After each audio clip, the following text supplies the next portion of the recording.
Now let's see the surgical management of the head injury. There are certain indications for surgical decompression. Number one is GCS score decreases by 2 or more points. When the GCS, that means Glasgow Coma scale, is very less, that means it becomes 2, then surgical management is necessary. And when the patient is brought to the hospital, to the emergency room, at once after the preparation, he or she should be taken to the operation theater. Then second indication is dilated and fixed pupils.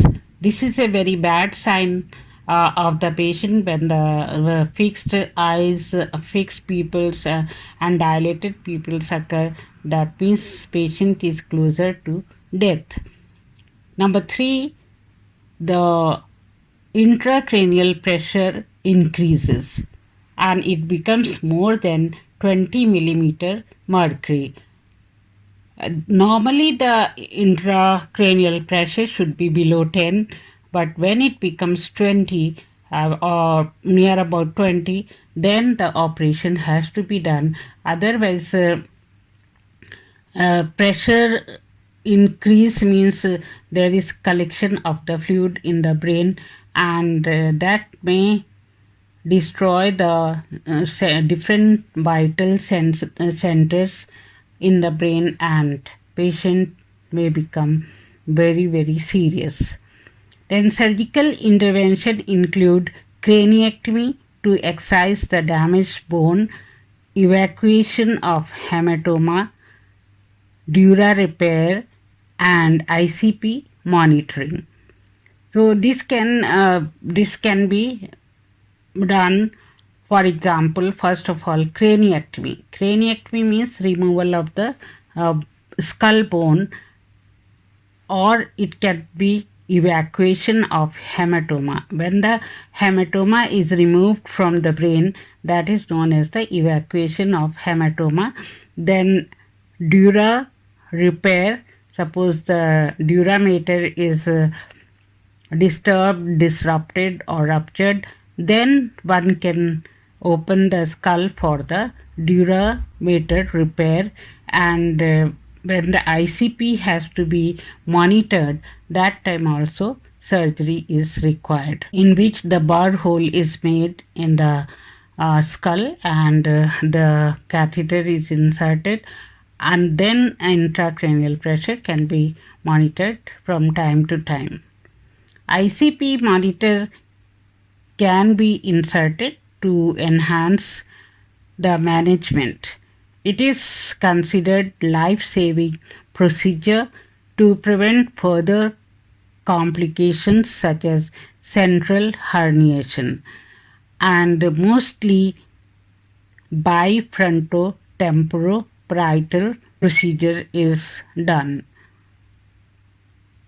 So we have seen that surgical intervention is required when certain indications are there. For example, when the GCS becomes low, very low, that time it is required, or when the dilated and fixed pupils occur, and third is when intracranial pressure becomes more than 20.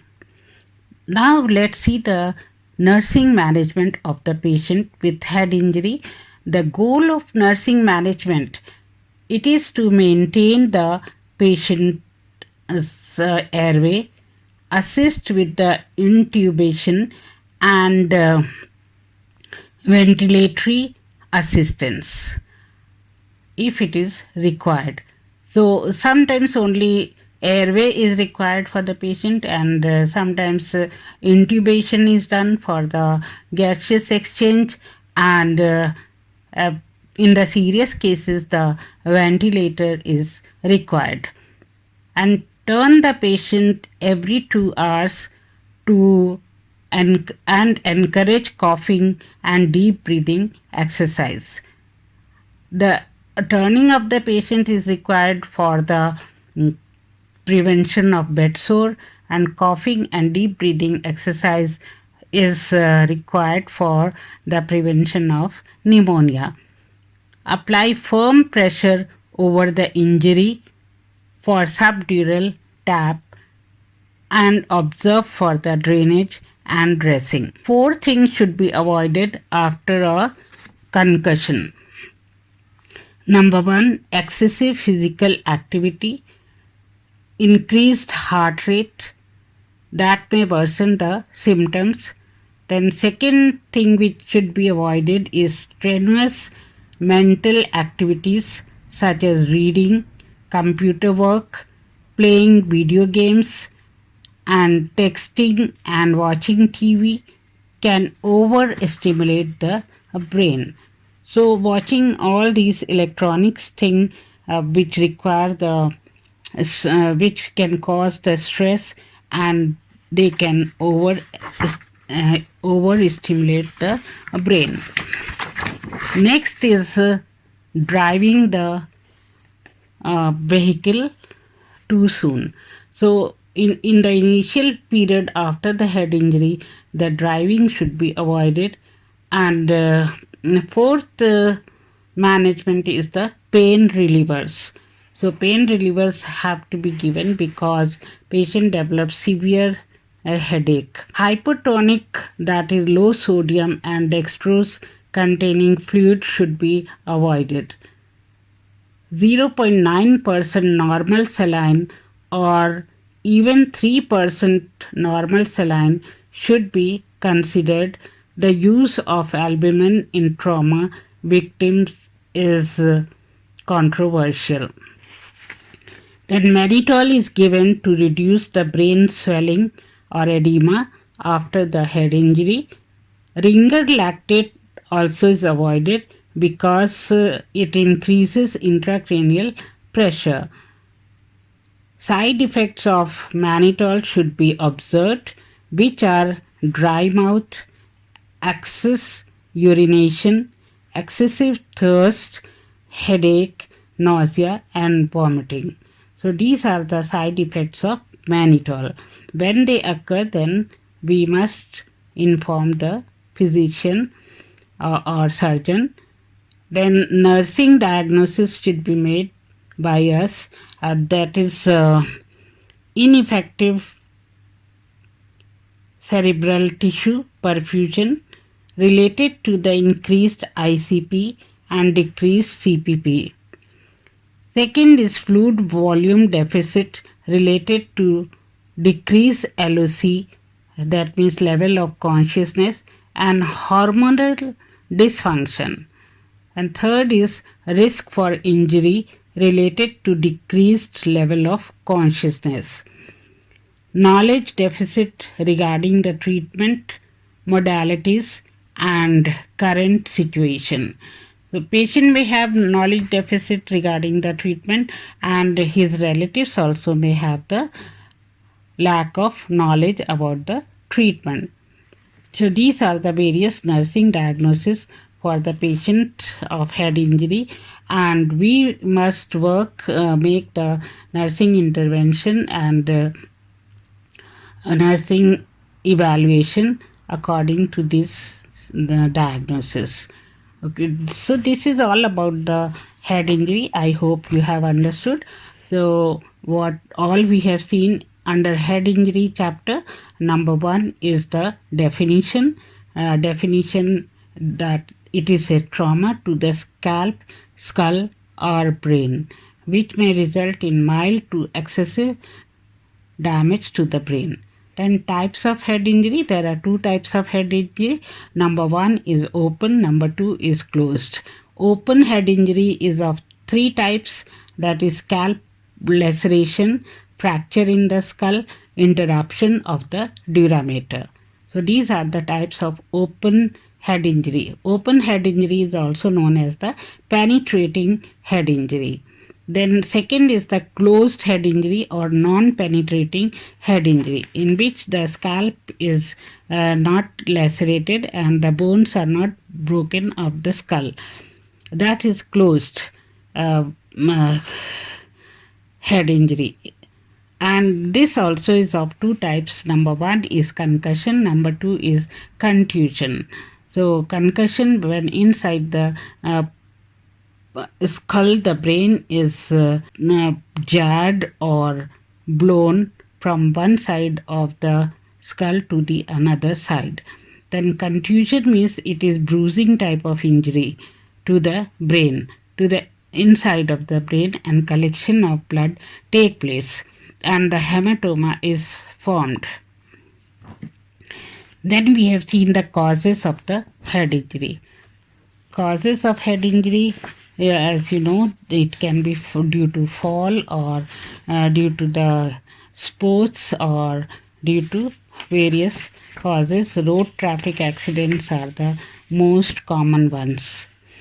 Then management, for the management, number one is the airway, and two is breathing, and three is the circulation, and fourth is the dysfunction and dysfunction or disabilities, and fifth is the external management. So these five things are basic to the management, and that can be learned as A, B, C, D, E. Then prevention of hypoxia. This is very important because hypoxia or lack of oxygen may lead to more brain tissue damage. Then second is the control of elevated intracranial pressure, because this can cause the herniation. So intracranial pressure should not be increased more than 20. If it is 20, then the drainage of CSF is required. After for this, the surgery is done. Then mannitol, hyperventilation, and CSF diversion, that also should be avoided, and prevent or treat the post injury hypotension. Patient may develop the hypotension, low blood pressure, so that should be prevented because it may lead to serious condition of the patient or death. Avoid measures that decrease the cerebral perfusion. So keep the cerebral perfusion to the maximum, and when the oxygen level becomes less, and that should be increased. Keep resuscitation set ready near the patient. Then we have seen the surgical management. In this, craniectomy is done, or craniotomy is done, or intracranial pressure. When it is more than 20, that time the bar hole is made and the catheter is inserted for the drainage of the CSF. After this, we have seen the nursing management of the patient with head injury. The goal of nursing management is to maintain the patient airway, assist with intubation and ventilatory assistance if required. Turn the patient every 2 hours, encourage coughing and deep breathing exercise, and apply firm pressure over the injury site for subdural tap, and observe for drainage and dressing. 4 things should be avoided after the concussion, that is excessive physical activity, increased heart rate may worsen the symptoms. Then strenuous mental activities such as reading, writing, computer work, and watching the TV and watching mobile, all these things should be avoided. Then driving should not be done very soon, and pain reliever should be given, which can decrease the headache or pain anywhere. Then hypotonic, that is low sodium and dextrose containing fluid should be avoided. Normal saline can be given, that is even 3%, from 0.9% to 3%. Normal saline should be considered. The use of albumin in trauma victim is controversial. Then mannitol is given to reduce the brain swelling after the head injury. Ringer lactate is avoided because it increases the intracranial pressure in the brain. Side effects of the mannitol should be observed, which are dry mouth, excess urination, and headache, nausea, and vomiting. A nursing diagnosis should be made. Number one is ineffective cerebral tissue perfusion related to the increased ICP or intracranial pressure and decreased CPP. Fluid volume deficit related to decreased LOC and hormonal dysfunction. Then risk for injury related to decreased LOC, level of consciousness. Knowledge deficit regarding the treatment modalities and current situation. So, according to all these nursing diagnosis, the nurse should make the nursing intervention and do the nursing evaluation. So, this is all about the head injury. I hope you all have understood it.